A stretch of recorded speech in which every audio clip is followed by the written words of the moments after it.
पर ये सारी यात्रा एकाकी है, कोई नहीं है किसी का साथी, तू ही तेरा साथी है, तू ही तेरा साथी है।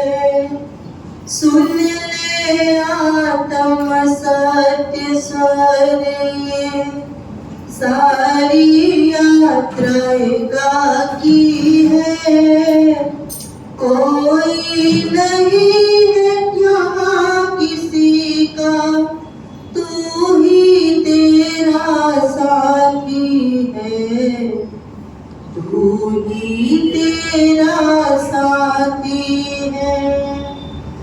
मानव का यह जन्म धरा पर बहुत बड़ा एक सपना है, जब तक नींद भरी आँखों में तब तक ये जग अपना है, तब तक ये जग अपना है। उतनी देर जाग कर जी लो जितनी उम्र बाकी है, कोई नहीं है किसी का साथी, तू ही तेरा साथी है, तू ही तेरा साथी है। जाने कितने जन्म जी लिए द्वंद्वों के दुर्गम वित्त में, कभी पाप में कभी पुण्य में, उलझा सुलझा बेबस चित्त में, उलझा सुलझा बेबस चित्त है। यही मध्यस्थ ठहर जाओ, सहज सुलभ निज झांकी है, कोई नहीं है किसी का साथी, तू ही तेरा साथी है, तू ही तेरा साथी है। बाहर बहुत भटक कर देखा, अब भीतर की ओर चले, जैसे ज्योति दिए को जलाती, ऐसे ही निशब्द जले, ऐसे ही निशब्द जले। तू ही तृषित पात्र भी तू है, तू ही अमृत साखी है, कोई नहीं है किसी का साथी, तू ही तेरा साथी है, तू ही तेरा साथी है। सुन ले आत्म सत्य स्वर ये सारी यात्रा एकाकी है, कोई नहीं है किसी का साथी, तू ही तेरा साथी है, तू ही तेरा साथी है, तू ही तेरा साथी है।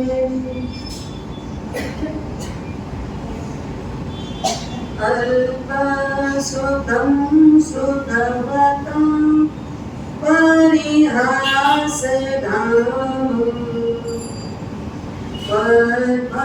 भक्तिरेव मुखरि कुरुते बलान्मा यतो किल मधु मधु राती चारु चाम्र कलिका करे कही तो गर्भ देवी को दो माताओं की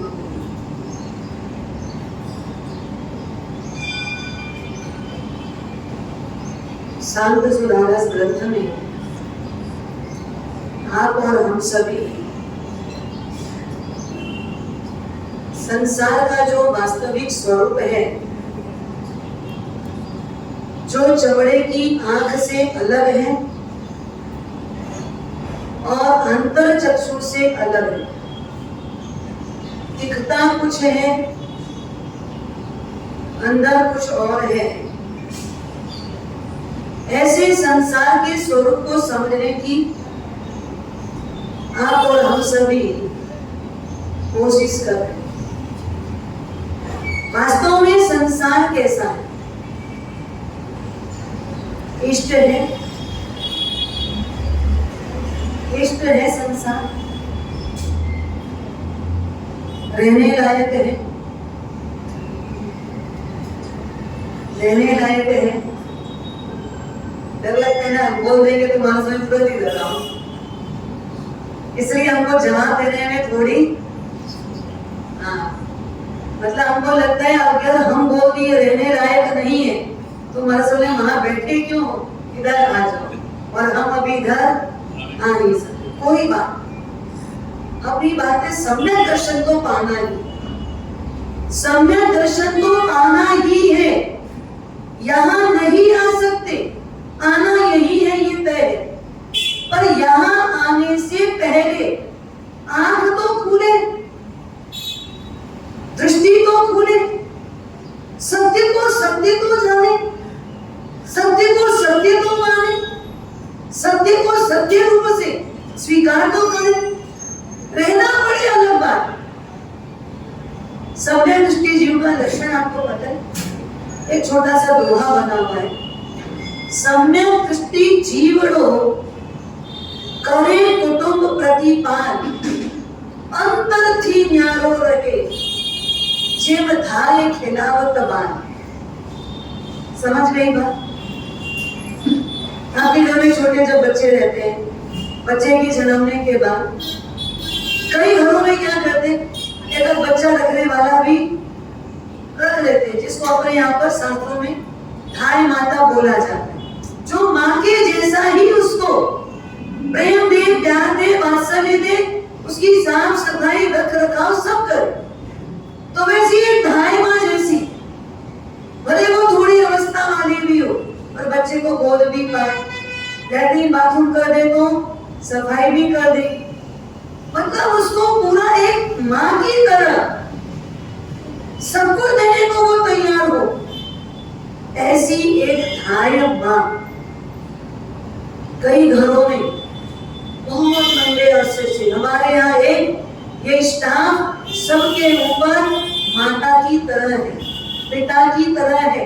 मेरे पिताजी थे तब भी ये थी, हमारे दादाजी थे तब भी ये थी। 80 साल की उम्र में भी वो वृद्धावस्था में आपके घर आज भी है, उसका रिस्पेक्ट भी होता है।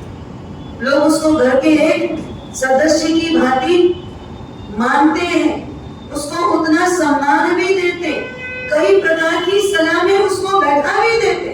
पुराने जो मुनीम होते थे, आपने देखा होगा, पुराने मुनीमों को पिता की तरह दर्जा देकर के उनसे अनुभव लिया जाता था और उनको उस गद्दी के अंदर उतना पावर भी दिया जाता था। पर वो मुनीम और वो धारणा दोनों के मन में क्या, आप बैठा रहे हो, पिता की तरह उनको इज्जत दे रहे हो, सम्मान दे रहे हो, समय समय पर उनसे अनुभव ले भी रहे हो, वो कहते वैसा आप कर भी रहे हो, सब कुछ है, पर फिर भी वो मुनीम जी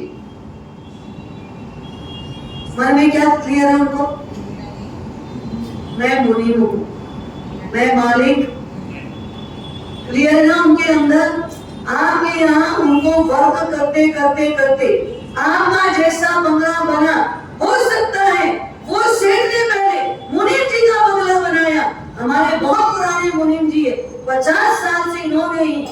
हमारे बिजनेस को आगे बढ़ाने में हमको बहुत हेल्प किए, तो इनका भी बंगला पहले बनेगा, उसके बाद ही हमारा मकान बनेगा। आपने उनके लिए भी बहुत किया, आप करते हो क्योंकि उनका रिस्पेक्ट, क्यों? उन्होंने आपके लिए बहुत किया है, कितना भी आप कर दो, पर उनके मन में क्या है? मैं इस गद्दी का कौन हूं? मैं मुनीम हूं, मालिक नहीं। मतलब कितना भी करो, उसके अंदर दृष्टि क्लियर है। आप 50 साल से बैठे, आपके पिताजी तो 40 साल में गद्दी छोड़ दी, वो 40 साल में गद्दी नहीं संभाले, उसके पहले उनका स्वर्ग गमन हो गया। पर हमारे मुनीम जी 50-60 साल से गद्दी संभाल रहे, और उनकी दृष्टि जैसे क्लियर है, ये मेरा नहीं है, मैं इसका मालिक नहीं हूं, मैं तो मात्र कौन हूं? मुनीम हूं। वैसे आप संसार में कैसे?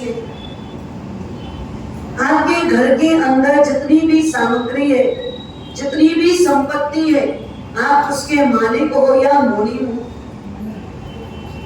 क्या है हम? हाँ, हम सिर्फ चौकीदार जैसे ही हैं, चौकीदार के जैसे ही हैं।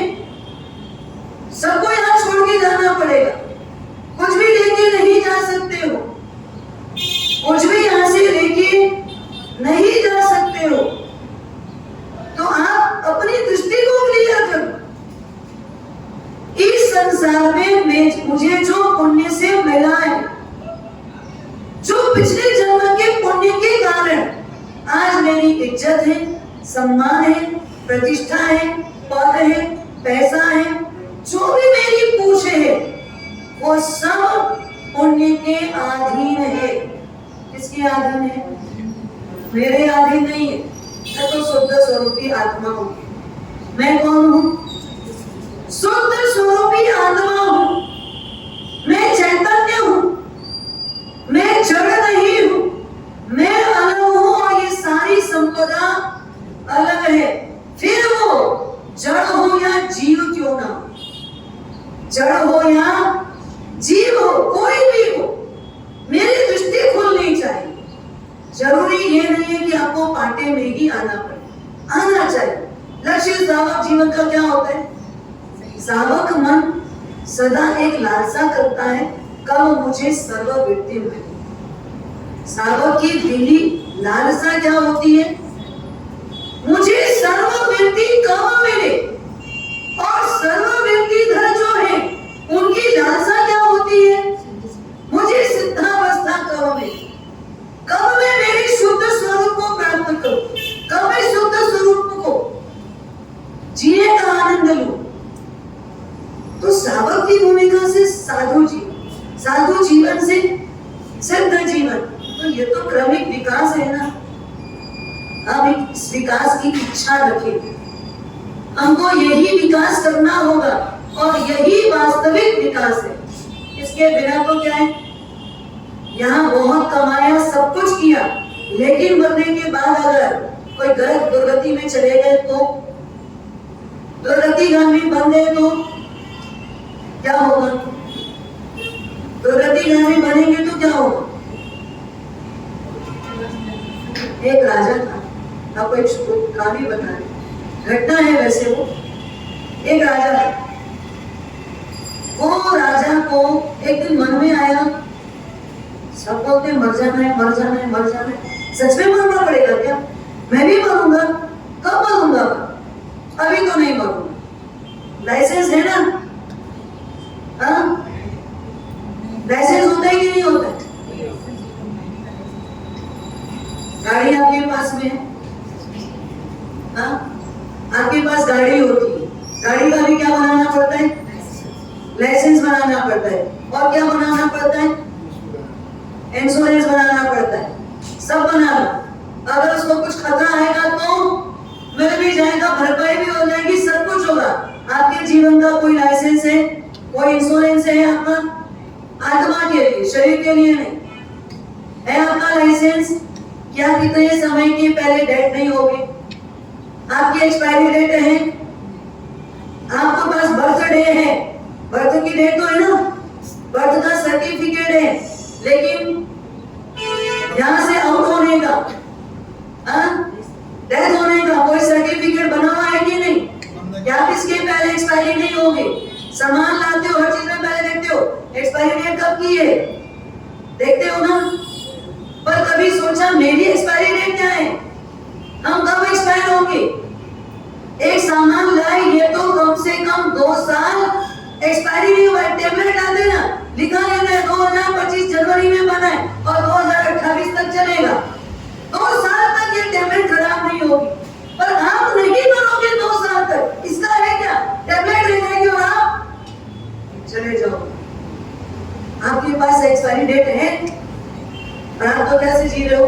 हम मरने वाले नहीं है। जैसे कि मेरे पास इतनी शक्ति है, अमर पट्टा, मेरे पास अमर पट्टा है, मैं मरूंगा ही नहीं, मेरे को कोई मार सकता नहीं और मैं कभी आती कोई सामग्री छोड़कर जाऊंगा नहीं। कैसे जी रहे अपन?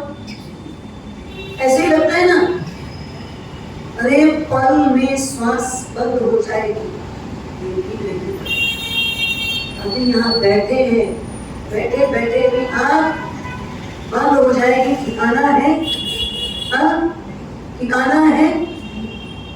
अगली धड़कन, अगली श्वास आएगी या नहीं आएगी ये भी नहीं पता है अपने को, और अपन सोच के चल रहे मेरा कुछ नहीं होगा, मैं तो 100 साल का 105 भी जीऊंगा, मैं तो 110 भी रह सकता हूँ, मेरे को कोई यहाँ से विदा नहीं करेगा, और जितना मेरा बसा हुआ है मैं एक भी चीज यहाँ छोड़ूंगा नहीं। क्या करूंगा? हाँ, लेके ही जाऊंगा। ये जितने हीरे की चूड़ी है, जितने हीरे के नेकलेस पहने हुए हैं, ये जितना आपका बैंक बैलेंस है, सब अगले भाव के लिए काम आएगा ना। हाँ, जीवन के साथ भी, और बोलो बोलो बोलो, हाँ बोलो, जीवन के साथ भी और आएगा ना वो। वो LIC काम आएगी कि नहीं? जीवन के साथ भी और जीवन के बाद भी, तो बाद भी तो बोलता ही है, काम आएगी कि नहीं आएगी? अरे पीछे आपके अभी वर्तमान में काम नहीं आए, जो वर्तमान में आप हो तब वो आपके काम नहीं आए, तो उनको आपकी चीज कोई काम आए या ना आए, उससे क्या लेना और क्या लेना। जो आपको ये जीवन में जीते जी आपको सुख ना बन पाए, उनकी चिंता क्या? आप अपना सुख तो खोज लो, आप दुखी जीवन जियो और बाद में सोचो LIC। जीवन के बाद भी एक रत्ती मात्र भी आपके साथ आएगा नहीं, एक रत्ती भी आपके साथ जाएगा नहीं, ये तय है। जाएगा तो मात्र क्या जाएगा? शुभ और अशुभ कर्म जाएगा। जो अच्छा करोगे वो अच्छा जाएगा, जो बुरा करोगे वो बुरा जाएगा। आप सोच लो क्या ले जाना, क्या ले जाना है? ये मोहन जी एकदम भाई चकाचक कपड़ा पहन के आता, एक दाग ना दिखे वैसा। हाँ, ऐसा सफेद जीवन अगर जीवन चाहिए कि नहीं चाहिए? कपड़ा नहीं बोल रहे, ऐसी ही श्वेत दशा, ऐसा ही साफ सुथरापन, एकदम क्लीन, अगला हो चाहिए कि नहीं चाहिए? हाँ? चाहिए तो यहाँ क्या करना पड़ेगा? यहाँ क्या करना पड़ेगा? जो जैसा है उसको वैसा मानना बस। जो मेरा नहीं है उसमें मेरे की मोहर लगाना बंद कर दो, और लगा भी रहे हो अंदर की पिक्चर क्लियर करो। मुनीम जैसे मानता नहीं है ये मेरा है, मैं इसका मालिक हूँ, नहीं मानता ना, गद्दी पर बैठा है, आपने सर्वाधिकार भी दे के रखा है, फिर भी उसको क्या लगेगा? क्या लगता है मुनीम जी को? मैं तो यहाँ का मुनीम नहीं। वैसी सम्य दृष्टि जी बड़ो करे कुटुंब प्रतिपाल, अंतर थी न्यारो रहे। अंतर से कैसा रहता है? अलग, निर्लेप, प्रतिपल उस बच्चे का पालन पोषण सब कुछ करती है।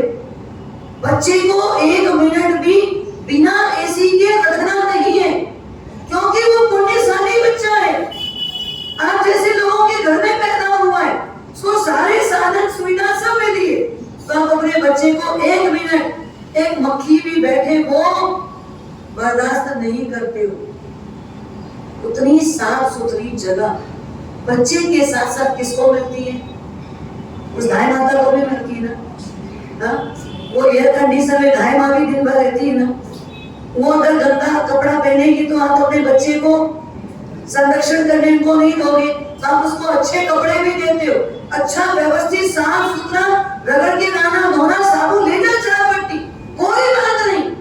लेकिन मेरे बच्चे को पाने वाले कैसे होने चाहिए? साफ सुथरे में सब सुख उसको मिल रहा है, सब मिल रहा है उसको, और इतनी अच्छी मार्केट मिली है, जैसा खाती वैसा देती भी है, जैसा भोजन करती वैसा उसको भी खिलाती, क्योंकि मेरे बच्चे का अच्छे से रख रखाव करेगी, उसके अंदर में भाव अच्छा रहेगा, कितना भी अच्छा भाव आएगा, पर उसके मन में उसके बाद भी क्या चल रहा है? ये बच्चा किसका है? वो बच्चे को इतने अच्छे से खिलाती है, इतना अच्छा रखती है, इतने अच्छे से उसको साफ सुथरा करती है, बिल्कुल लगे यही इसकी माँ हुई। देखने वाले क्या सोचेंगे?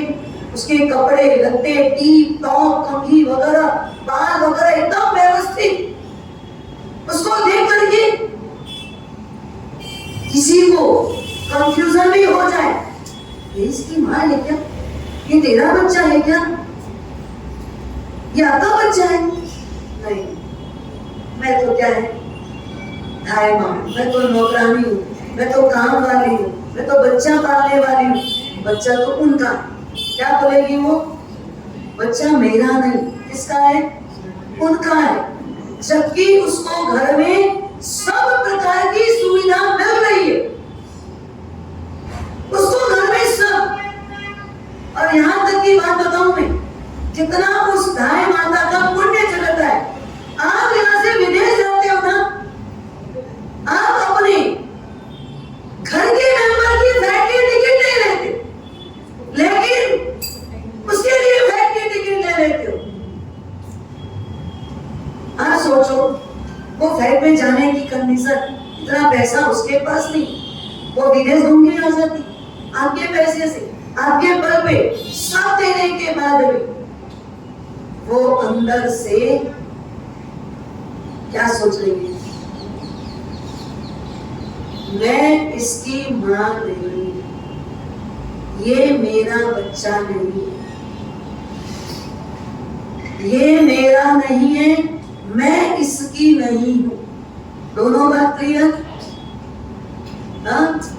ये मेरा नहीं है और मैं इसकी नहीं हूं। सब कुछ देती है, शायद माँ से भी अच्छा। माँ तो एक बार बच्चा न खावे न पीवे ना तो जोर से मुंह को भी दबा देगी, एक तमाचा भी खींच के लगा देगी, लेकिन धाय माँ नहीं कर रही, धाय माँ नहीं दे रही है। वो देखती और खुश रहो और बहलाओ और इसको थोड़ा सा प्रेम प्यार से करो, उसको डर है क्योंकि मैं मार नहीं सकती मालकिन सामने। मालकिन है तो मैं मालकिन नहीं हूं ना, मैं इसकी माँ नहीं, उसे मार तो नहीं सकती।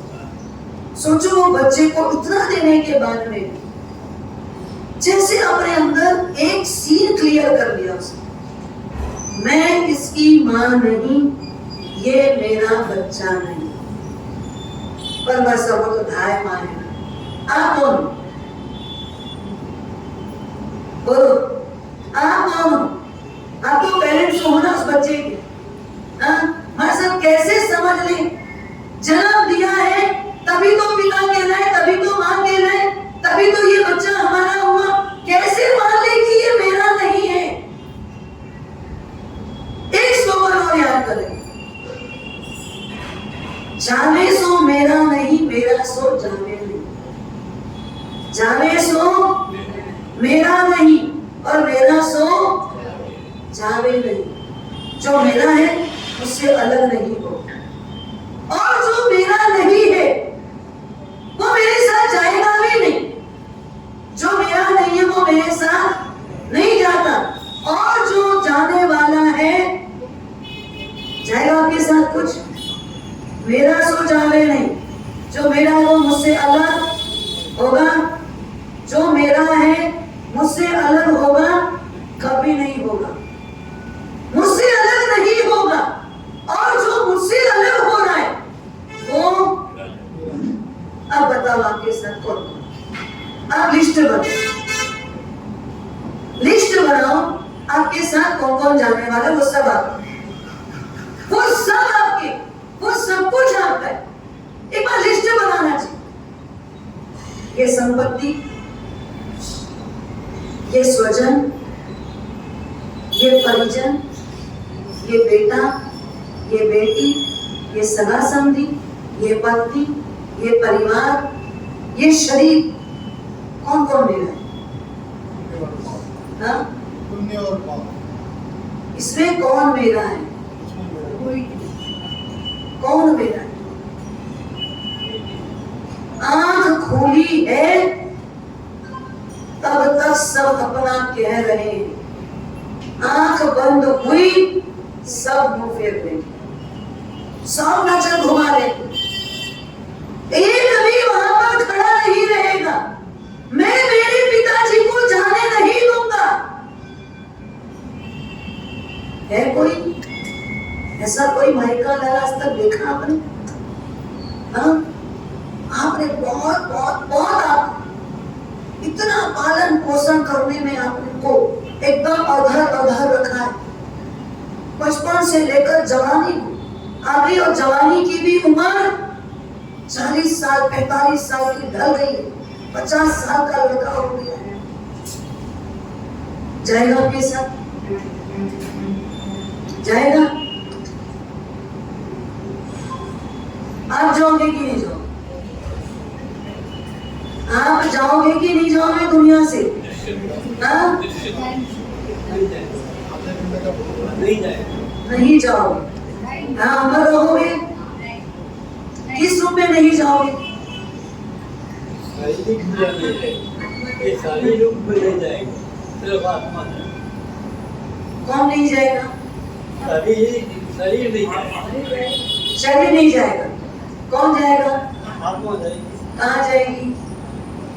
जैसा पाप किया है उसी के अनुसार, जहाँ जैसा पाप किए, जैसा पुण्य किए। तो वास्तव में आपके साथ कौन गया? कोई नहीं गया ना? कोई गया? हाँ, तो आप तो जाओगे ना, आप तो इस दुनिया को छोड़ोगे, शरीर यही छूट जाएगा। पिंजरा होता है ना, उसमें पक्षी हो, पिंजरे के अंदर एक पक्षी कह रहे, जैसे पिंजरा खोले और क्या हुआ?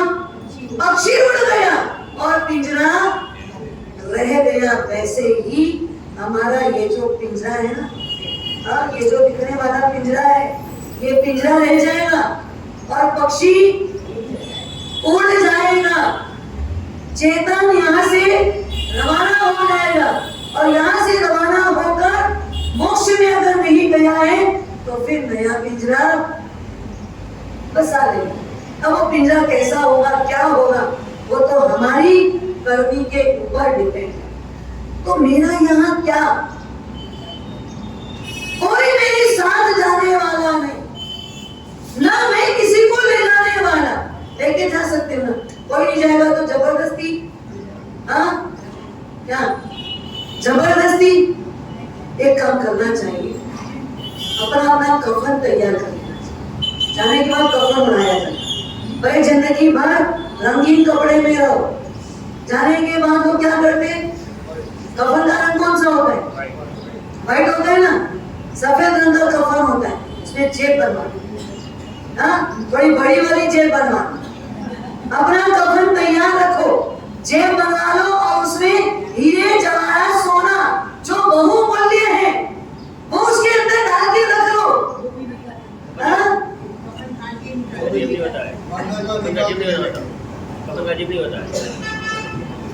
कोई बात नहीं, आप कफन बना तो लो।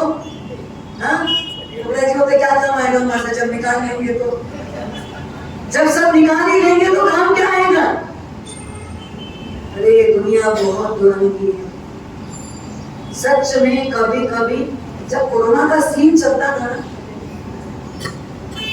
ऐसे हम मोबाइल में भी देखें। तो कोरोना के समय कोई ने आकर के वो दृश्य दिखाया हमको, तो दृश्य में एक दृश्य दिखाना कि जैसे आदमी मर गया, परिवार ऐसे दूर दराज में खड़ा है, वो सब हॉस्पिटल के लोग मास्क लगाए हुए, सब प्लास्टिक वाला कवर जो भी जैसा वो कवर था उसको पहने हुए, और जिस तरीके से डेड बॉडी को जलाने के लिए मशीन में डाला जा रहा है, अगर वो सीन देखा होता किसी ने, और आप लोगों ने देखा भी होगा, आप लोग तो रोजमर्रा में बहुत सारा सीन देखा, मैंने तो मात्र एक बार का सीन देखा, मुझे ऐसा लगा कि जैसे एक महिला घर गृहस्थी में काम करती है और काम करते समय एक कोई सामान बनाना है तो पूरी लेती और ऐसे डाल देती कढ़ाई के अंदर, तवा में गरम तवा में डाल देती, बस वैसे ही उन लोगों ने, 4 लोगों ने मिलकर दोनों तरफ से उठाया और सब पलट। वो सीन देखने के बाद लगा क्या इस शरीर की दुर्दशा हो, चेतन तो चला गया, चेतन जो था वो निकल गया, लेकिन मरने के बाद एक भी व्यक्ति उसको छूना नहीं चाह रहा है।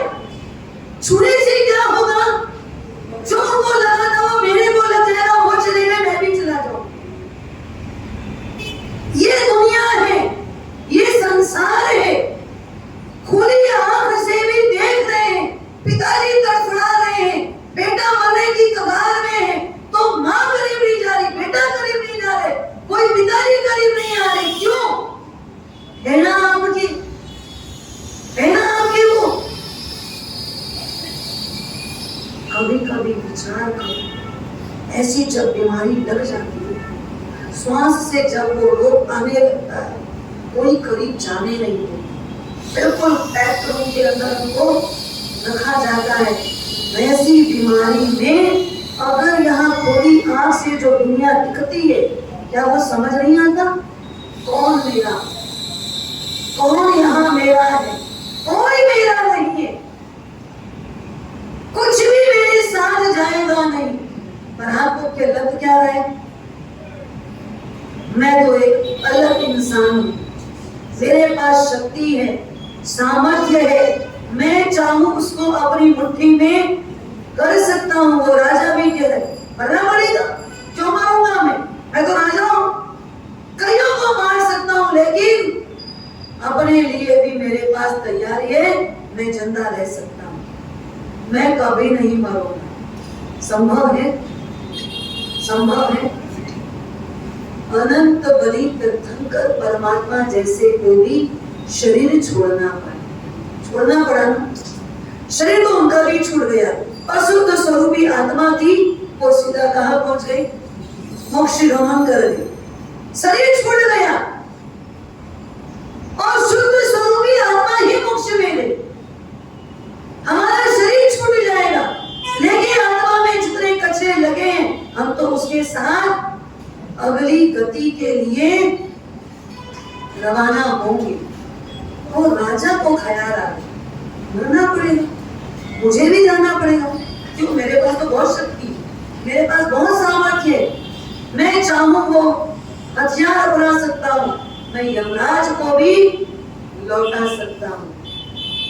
है ताकत किसी के पास? कोई लौटाया आज तक? कोई मिला आपको? बड़े बड़े किंग हो गए, बड़े बड़े धुरंधर राजा हो गए, चक्रवर्ती हो गए, सब हो गए, लेकिन आज तक किसी का भी इस शरीर से यहाँ कायमी रहने वाला कोई मिला? कोई मिला? कुछ भी नहीं। हम भी नहीं रहे, आप रहोगे? हम तो नहीं रहे, आप रहोगे कि नहीं रहोगे? हाँ, सबको जाना पड़ेगा।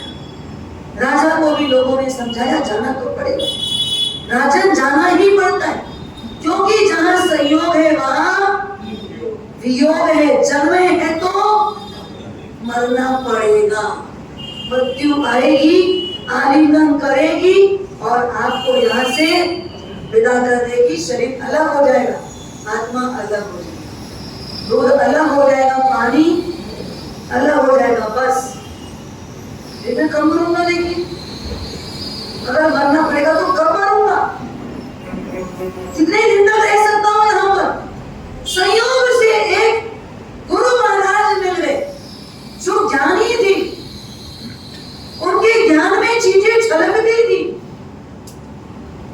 उन्होंने जाके गुरु महाराज के चरणों में नम्र भाव से विनती की, भगवान मुझे पता चला है आपको भविष्य का भी ज्ञान है, आप कई चीजें पहले की आगे की सब जानते हैं। हो सकता है आपको कोई अवधि ज्ञान, मना प्रयोग ज्ञान आदि हुआ हो, आप उस ज्ञान के धनी हो, कृपया करके मुझे बताएं मैं इस संसार में कब तक, कितने दिन में और रहने वाला हूं, कितने साल में और रहने वाला हूं, कब तक मैं इस संसार में जी सकता हूं? गुरु महाराज ने भविष्य पढ़ा और कहा कि ना पूछो तो ठीक रहेगा, ना पूछो तो ठीक रहेगा, आप इस विषय पर न जाएं, ज्यादा बेहतर। नहीं नहीं भगवान बताइए। अरे बताने से आप चिंतित हो जाओगे, मानसिक परेशानी में आ जाओगे, आपकी पीड़ाएं बढ़ जाएगी। नहीं नहीं भगवान बताइए, मुझे कुछ भी नहीं होगा, मैं प्लानिंग में हूँ, तैयारी में हूँ, मैं सोच के आया हूँ, आप बताइए तो सही मैं कितने दिन तक इस धरती पे हूँ? राजन बहुत कड़वा है ये कड़वा सच है। आप भीतर पाओगे कि नहीं, गले के नीचे उतरेगा कि नहीं, बहुत कड़वा है ये सत्य। नहीं भगवान बताइए, मुझे कोई तकलीफ नहीं, आप बताइए तो सही। राजन सुनना चाहते हो? पहले एक बार अंदर से आवाज लगा के देखो, क्या आप सुनने के बाद सत्य को स्वीकार कर पाओगे? नहीं भगवान मेरी पूरी तैयारी, बताइए जो होगा वो होगा। बहुत आजीजी करने पर राजा को गुरु महाराज ने कहा, राजन आपकी उम्र आज से ठीक 7वें दिन आप इस धरती से विदा हो जाओ, बस 7वें दिन विदा हो जाओ। अच्छा यह भी तो बता दो मरने के बाद कहाँ जाऊंगा, इतना कम से कम और जानकारी मिल जाए। राजन ये तो आप पूछना ही मत, पूछो ही मत, जानना चाहो ही मत, क्योंकि जिसको आप जान लोगे तो आप 7 दिन के बाद नहीं 7 घंटे के पहले विदा हो जाओ। नहीं भगवान मुझे कोई तकलीफ नहीं है, मैं 7 दिन के बाद जहाँ जाने वाला हूँ उसकी तैयारी तो कर लूंगा, जहाँ जाना है वहां की तैयारी तो कर लूंगा। आपको पता है पार्षद दादा देवलोक में पार्षद कुमार बनने के पहले का भाव, जस्ट पहले वाला भाव, उस गांव में उन्होंने अवधि ज्ञान लगाया और देखा मेरा आने वाला भाव कहाँ है, मैं किसकी कुख में जाने वाला हूँ। अवधि ज्ञान से उपयोग लगाया और उपयोग लगा के देखा ये मामा माँ यही मुझे अजन्मा करने वाली है, इनके जन्म देने के कारण ही मैं अजन्मा बनूंगा। वो देखने आए, वाराणसी देवलोक से आए और आकर के बाहर चिष्टाएं की उन्होंने, अगला भाव मेरा कहाँ होगा, पर वो तो तीर्थंकर की आत्मा थी। राजन मत सुनिए, आप अगले भाव के बारे में जानकारी मत लीजिए। कल एक नागपुर की बहन आई थी, उसने मुझे बताया कि शायद किसी ने मोबाइल वगैरह में इंस्टा वगैरह क्या क्या जो चलता है आपका, उसके अंतर्गत एक स्टोरी बन के है। क्या स्टोरी है? अभी जो प्लेन गिरा ना, वो प्लेन जो गिरा तो किसी ने ऐसा बताया, जानकारी दी, प्लेन क्रैश होने का कारण क्या, मैंने उन लोगों का पास्ट देखा। कोई बताया बोले कि हमने उनका पास्ट देखा है। पास्ट में क्या देखा? ये जितने लोग इसके अंदर बैठे थे जो जल के खाक हो गए, ये पूर्व भाव में एक जंगल को जलाए थे, पिछले जन्मों में जंगल को जलाए थे और उस जंगल को जलवाने की अगवानी करने में नेतागिरी जिसने की, वो किसकी आत्मा है? ये विजय जी की आत्मा, विजय रूपाणी की आत्मा। और पायलट वगैरह जो उसके अंदर विशेष काम करने वाले थे, वो सब लोग यहाँ एक साथ इकट्ठे हुए और इस संसार में एक साथ बिना हुए।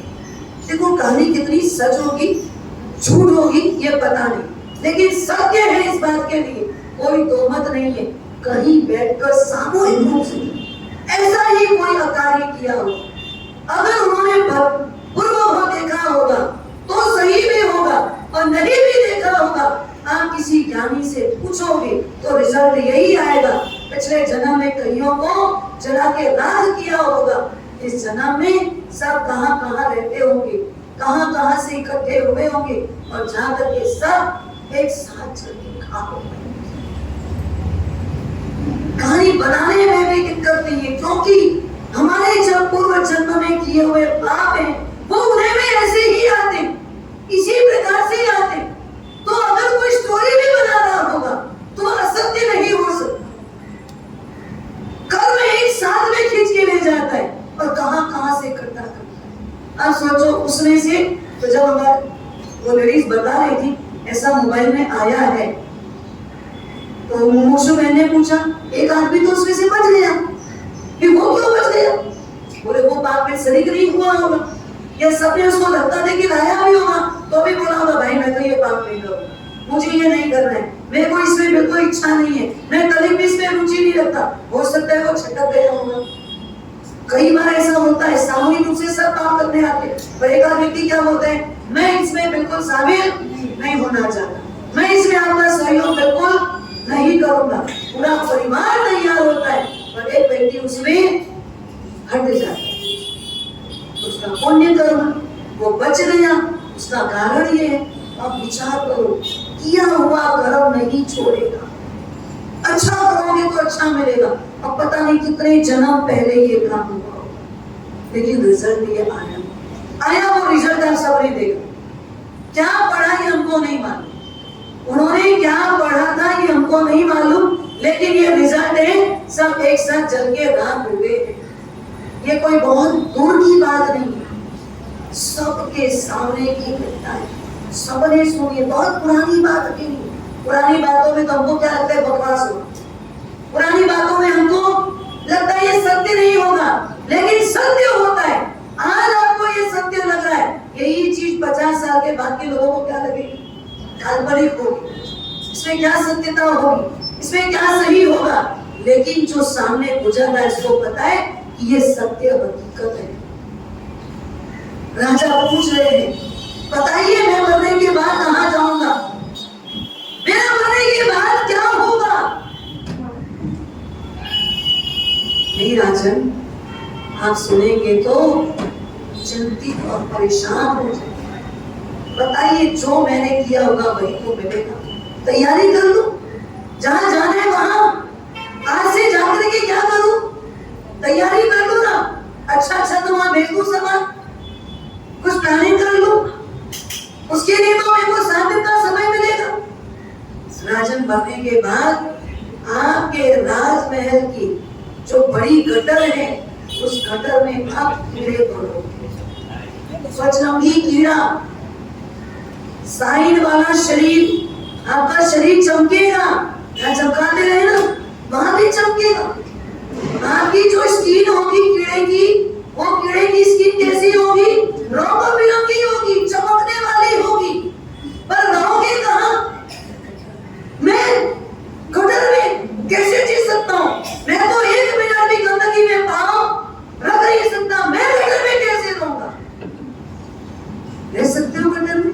कोई अगर आपको बताएगा आप चाहोगे मैं गटर में जाऊं, लेकिन सत्य होगा तो कोई बदलाव नहीं हो सकता। गटर के कीड़े क्यों? क्योंकि आप लोग जब जब वॉशरूम में जाते हो आपका मन करता है अच्छे से नहाओ, खूब अच्छे से पानी डालो, खूब रगड़ के नहाओ, ये शरीर को चमकाओ। कहाँ जाओगे फिर? गटर में तो जाओगे।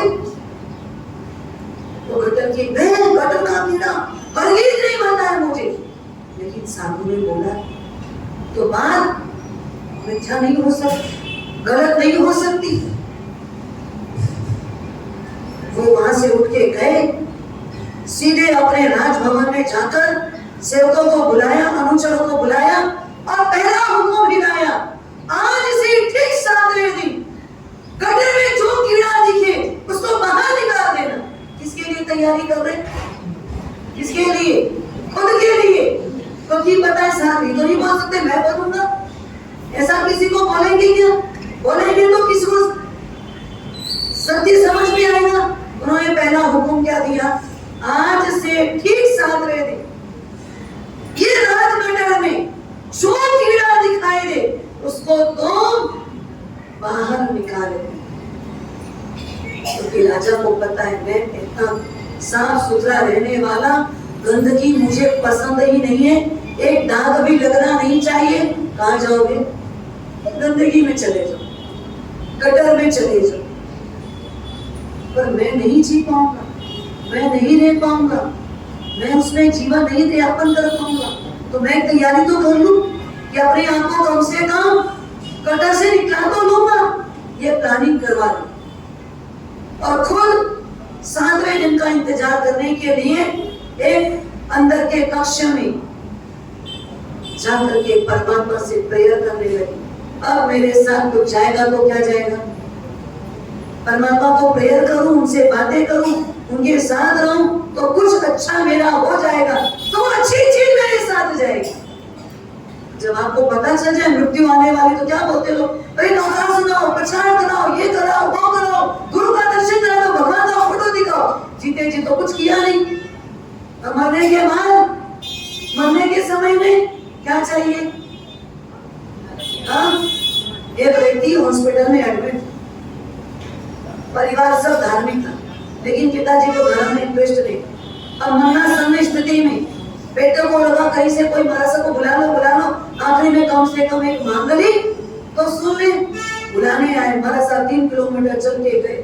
3 किलोमीटर जाके भाई हो सकता है अंतिम अवस्था में किसी को परमात्मा का नाम मिल जाए, उनको समाधि मिल जाए, एक आत्मा को करने का रास्ता मिल जाए। गुरु महाराज भी 3 किलोमीटर चल के गए, लेकिन जैसे हॉस्पिटल के रूम में अंदर एंट्री किए, सामने देखा पिताजी, ये किसको लेके आ गया? इनको क्यों बुला के लाया? यहाँ निकालो इनको यहाँ से, जरूरत ही नहीं है मेरे को यहाँ पर।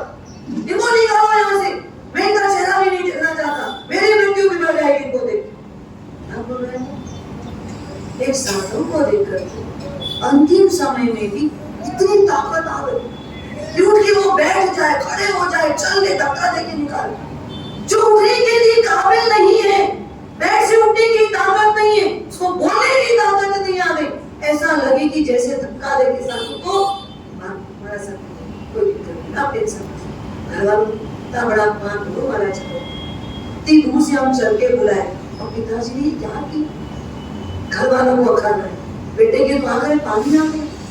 गुरु महाराज के साथ इस प्रकार की हरकत मेरे पिताजी ने कर दी। गुरु महाराज ने बोला, गुरु महाराज की आप चिंता मत करो, ये होता है ऐसा। आपके पिताजी इसके पहले जीते क्या, रहते कैसे?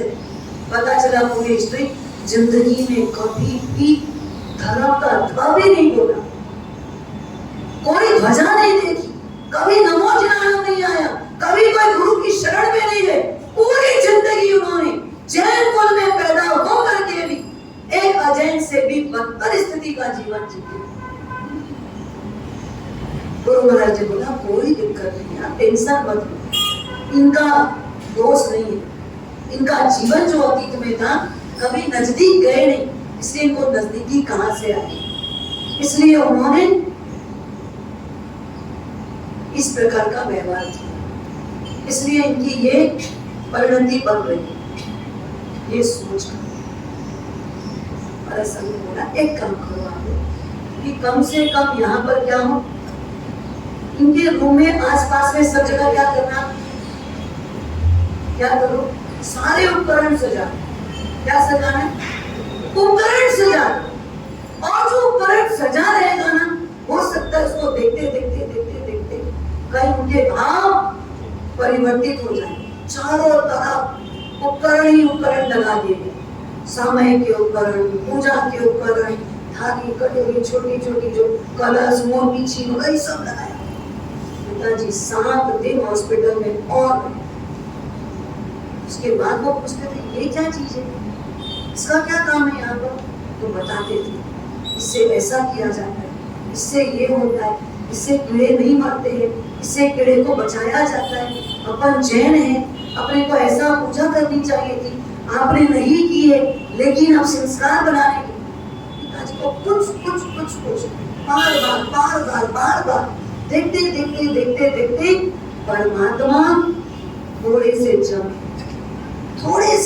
बहुत नहीं जमे, थोड़े से जमे तो आखिरी दिन में बेटे ने नौकार सुनाया। बस उसको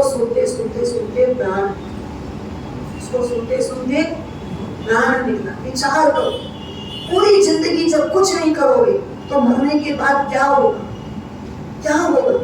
ये अन्य किसी को देख करके समझ करके ये मत जानना ये उसका होगा, अरे हमारा भी वही होगा। अगर हमने दिल से कभी आत्मा का स्मरण नहीं किया है और यही दुनियादारी में फंसे रह गए तो कहां जाके पैदा होंगे? वही मकड़ी बनेगी, वही कीड़े गुलगुले बनेगी, वही तिर्यंश की आकृति होगी, वही नरक और निरोध में जाना पड़ेगा। किसी और का पिक्चर नहीं, ये आपको ही भविष्य में देखने को मिले। इसलिए अच्छा करो कि ये कहीं नहीं जाना हो। अपनी फोटो बाद में भी अच्छी दिखे, वो आज से ऐसी फोटो खींचो। आज अगर ऐसी अच्छी फोटो खींचोगे तब तो भविष्य में वापस देखने का मन करेगा, नहीं तो देखने का मन करेगा क्या? आप वो फोटो देखना चाहोगे जो फोटो आज आपका तद्रूप दिखाए?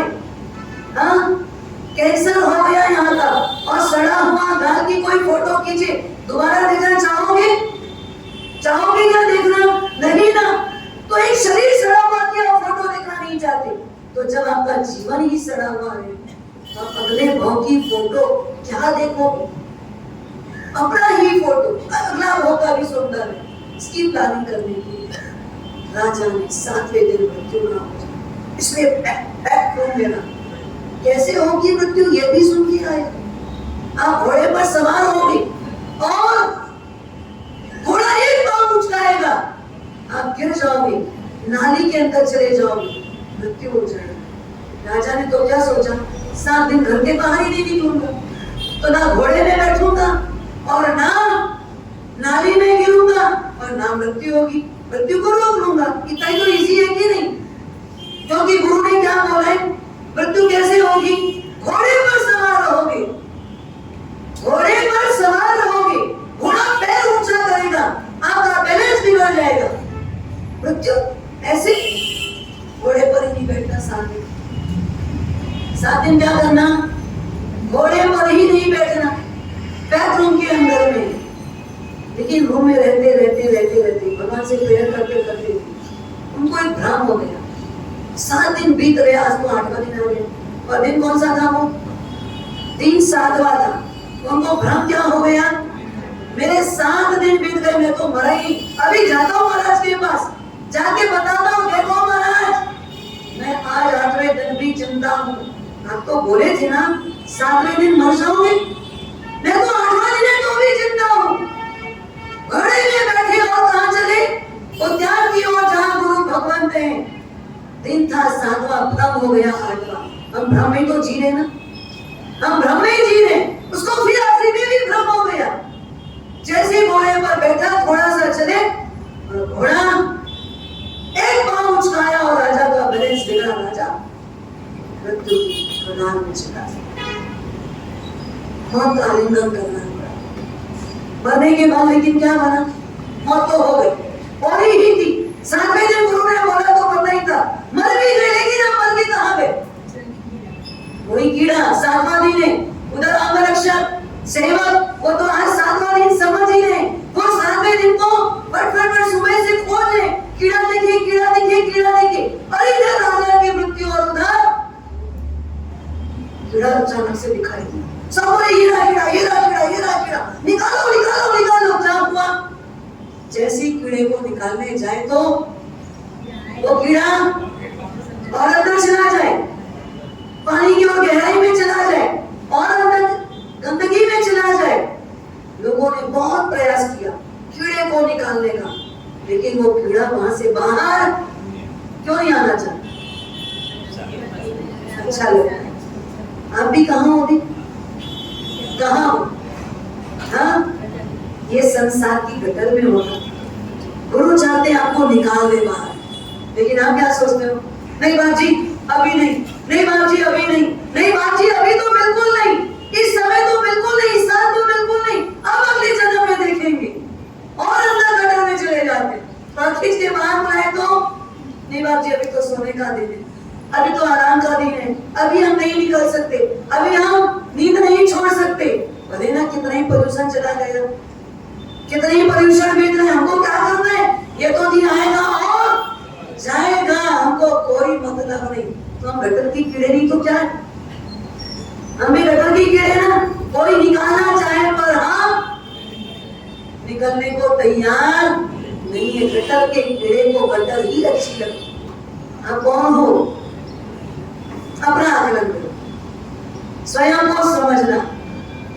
स्थिति कहीं बिगड़ ना जाए, परिस्थिति कहीं बिगड़ ना जाए, बहुत घूम लिए, अब घूमना नहीं है, इसका चिंतन करना है। अन्य को भावना हमको यही सीख दे रही है, कोई मेरा नहीं है, मैं किसी का नहीं हूँ, कोई मेरे साथ जाने वाला नहीं है।